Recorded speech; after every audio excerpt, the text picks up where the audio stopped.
Okay, so we just woke up at the really pretty hotel we stayed at. I'm the one who found this because they thought it was really expensive, and I called and it wasn't at all. It was only $120 for one night, which obviously we split it, so it's $60.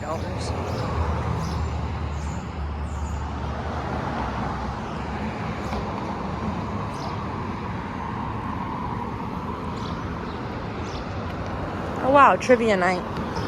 I want to stay another night. I really, really want to stay another night. Look how pretty it is.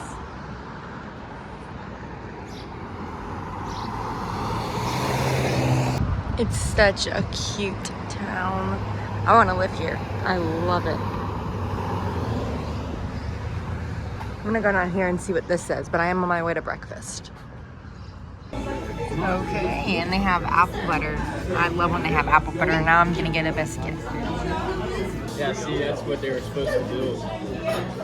But then, I think in the last 5-something years, people bought it and then canceled it.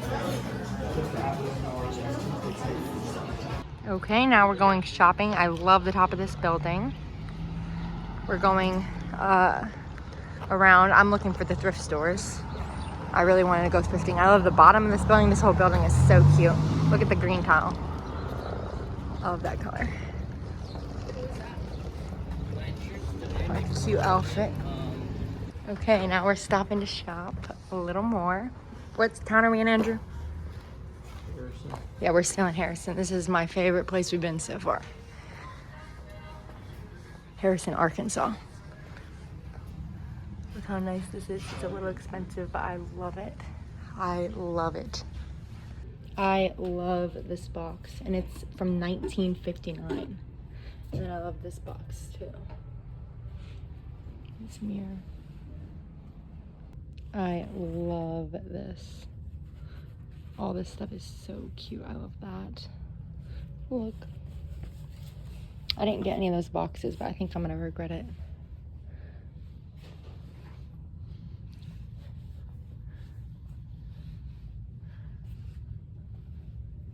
I just want to get a big forever home and go on a road trip with the babies all around the South, getting really cute vintage furniture like in a U-Haul or something, and I can decorate my whole house.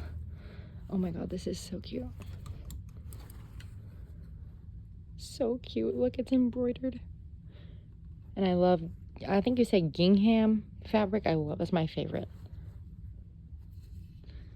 Okay, my daughter's room is Peter the Rabbit, and this is such a cute idea, but I could make it myself. I love it.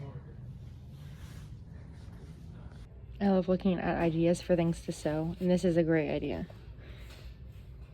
I'm trying to find more fabric. If I can find fabric to buy, I would love that. I want to get this plate. I don't know. Not this one, that one. I want to get that plate. Okay, I found something just like this in Home Goods. It was $99. This is $15. This is so cute to hang your pictures on. How much is it?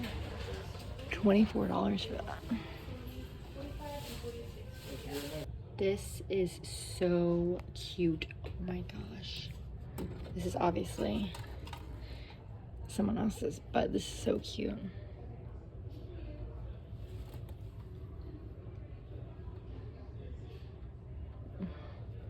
I need to save this idea. Can't wait to get married. Oh my god, this whole... Look, there's so much bunny stuff. I love this, but I'm sure it's a lot of money. Oh wow, $69 for that.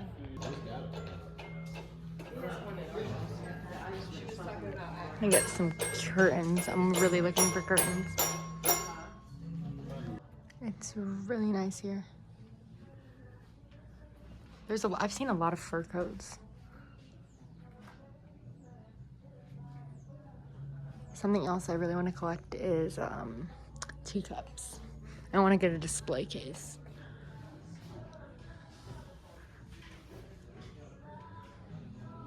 Okay, now we're going on another hike. We went shopping for like an hour in the town, and then we went on a little drive. That drive was really pretty though. Now we're going on another hike. This is a very big hiking trip. Like all we done is hike. That's cool. Look, you gotta step down. Okay. I'm getting pretty beat.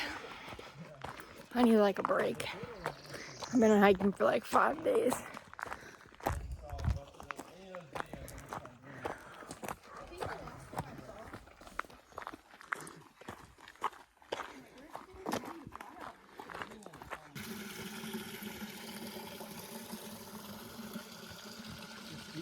Okay. We got here. This is like the end of the hike. And then it's a loop trail. So we gotta go back that way.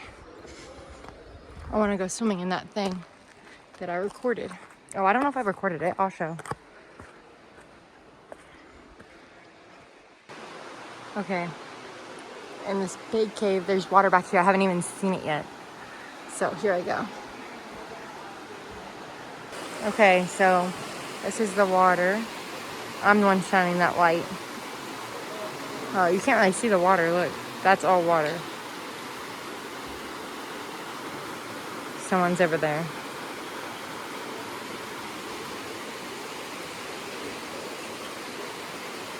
Look, that's all water. Okay, there's water in the cave. There they all are. Okay, there's the cave that we just came from, the giant one. We walked in here. It really shows it bad on camera. Hold on.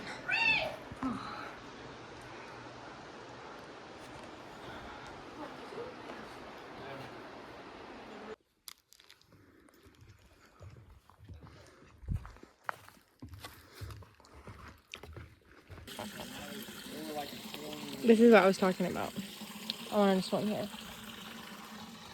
It's perfect. There's a hole over there.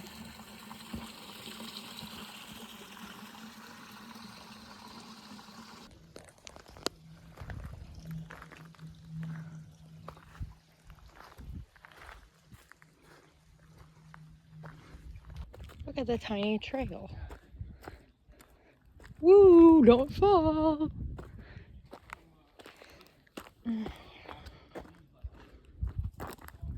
Wow, look at the tree.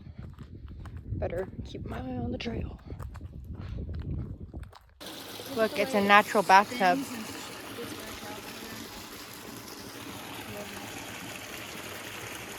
Okay, and that is the Buffalo River. Wow, it's so pretty.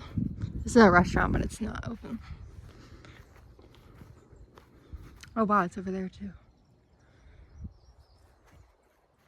This is at the top of the hike where you park, and this is the best part, so you don't have to do the hike. You can just get out of the car. That's the look. What if guys wear capris? Okay, so this is the Buffalo River. It's so beautiful. I wish you could see how big it is because it looks really small on the camera.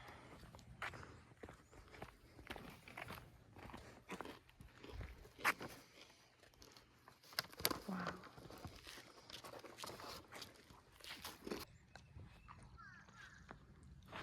We're about to put our feet in and see if it's, wow. It's really deep sand. It's so pretty. Okay, so this is not solid ground at all. Like this looks shallow, and I try to walk right there and I start sinking very quickly. Like almost to my knees. And it's like, when I first put my foot on the surface of the ground, it's only like ankle deep. Then I start sinking to my knees because it's just not solid. It's like quicksand or really loose sand and rocks and leaves. It's so pretty though. I wanted to walk over to like where it gets deep and see, but I can't.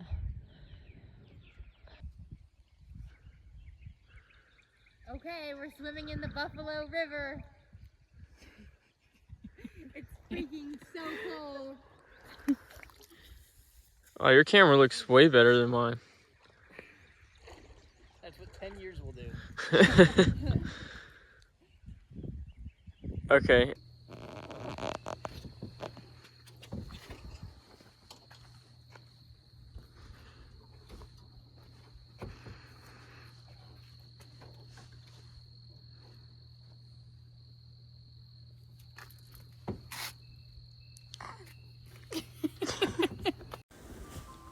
Okay, I'm gonna do a little bit of a story time of what happened, and I just put some random pictures from the trip over my voiceover. So, we went up from the Buffalo River, and we were very cold and very wet, and we found out that we were locked out of the van because Hunter on the trip, he left the key in the van and shut the door, and we only had one key the whole trip. That's what I'm saying. And so we were locked out, and immediately it was getting dark and it was very cold. We were up on the top of the mountain. So not really many people were willing to come up there and help us. We called a bunch of locksmiths. We called 911. We called the ranger station. No one was able to come. They all had some excuse, right? And Jillian and Andrew were very mad at Hunter in the moment, which I was not. I was just very cold in the moment. However, after this whole thing happened, I would say I was the most mad, and they both got over it very quickly. But the reason I was mad is because we were about to be going to see my high school friend from Alabama, and I was very excited for that part of the trip. We planned this months ahead, and I had already told her we were coming. I was very excited, and then we ended up not going at all, which I don't know if we were going to go if we didn't get locked out of the van in the first place, just because the plans were constantly changing on this trip. We didn't really have enough time for anything that we planned. So that was just like the cherry on top of my frustration, because I was so excited for a bunch of stuff and it all got canceled. We were very rushed on this trip. That is one thing. We'll just have to take the trip again. So in hindsight, it's all fine. It's all okay. But we'll just have to take the trip again and have more time. It was way too far for the little amount of time that we did have. So we ended up spending all this time trying to get into the van with, a jack and all these other tools that they could find, and we could not get it. We literally tried everything, and we were right next to a campsite with a bunch of campers. So I went over to the campers, and I was like knocking on everyone's door saying, "Can you help us? Can you help us?" And laugh, because I always laugh. And this man came, and he ended up being the brother of the person who owns our local breakfast restaurant at our own house. We're states away, like 5 states away, which was totally weird. And that his wife, the guy, we were with the wife and the husband, but the wife didn't come out of the camper. And the wife ended up being someone who went to school with both of my parents, the same high school. So it was just a very small world. But anyway, they ended up letting us sit in their camper, be warm, gave us drinks, gave us jackets, charge our phones. All of their phones were dead except for mine, and no one's phones worked. I had service a little bit. And so I ended up, after calling all those other things, all those other people, we ended up posting on a Facebook group that I was in for the eclipse. And I was like, "Can someone please help us? We're freezing out here." And this was before we ended up going to people's camper. But we were like, we're stranded. 911 won't even come up here. AAA won't come up here, because I do have AAA. No one would come up there because of where it was. And it sounds crazy. Like 911 literally told us that we're shit out of luck. But they did. And so basically they were all telling us to break the window, and we did not want to do that because we had a long ride home and we kept all of our stuff in the van. So my post on Facebook ended up going viral. People were screenshotting the post and posting it just to normal Facebook and getting it out of the group. So it was shareable, and it just went viral very fast. And all of this, sorry, I'm sick. All of a sudden, so many people started showing up. We had a father and son show up and say that they were going to go to the store, which the nearest store is 45 minutes away, and get us duct tape to try to pull down the window. We had another person come by, a lawn care man who was sent by his mother, and I ended up seeing her message saying she was sending her son. So many people came by and tried to help, and eventually a locksmith came that we did get a hold of and got him out of bed. He ended up calling me back, and he charged us $80 and he unlocked the window. And as he's unlocking the door, that's what I meant. As he's unlocking the door, this park ranger pulls up and he's like, what's going on? Like, I found this post from social media. He was a pretty middle-aged guy. And he's like, I found this post from social media. And says, you guys are stranded up here. You kids are stranded. And I was like, yes, like, that's correct. I'm the one who made that post. And he's like, I have no idea why I didn't get a call. So he calls his ranger station, puts the phone on speaker so we can all hear it. And the dispatcher was like, oh, sorry, you are off duty. I didn't want to bother you with this. I just told them that they're going to have to break the window. And he was like, this is a huge problem. You do not do that. I live 5 minutes away. It doesn't matter if I'm off duty. We could have had them out of here hours ago. And so he's like, I could have opened it too, but you already called this guy out here. He drove all the way here. You have to pay him, whatever. And then we had to end up filing a report so that didn't happen again because it was all the dispatcher's fault. And he says, the park ranger said he does want to get new staff. So I don't know if that guy got fired or what happened, but we were out there for 5 to 6 hours. It was 10 o'clock when we were leaving. And I was thinking that we were going to go to a hotel or somewhere right away and then regroup in the morning, maybe extend the trip. And then this is when everyone started kind of getting angry, like, at each other. And I was getting mad because Andrew said he wanted to drive through the night to get to where we were supposed to be. And we ended up driving till 3 a.m. and then sleeping in the car in a very, very dangerous area. We were woken up by a lady patrolling 2 hours after going to sleep, and we had to leave. So we only got 2 hours of sleep that night, and the trip just really started going downhill. But that is it for today.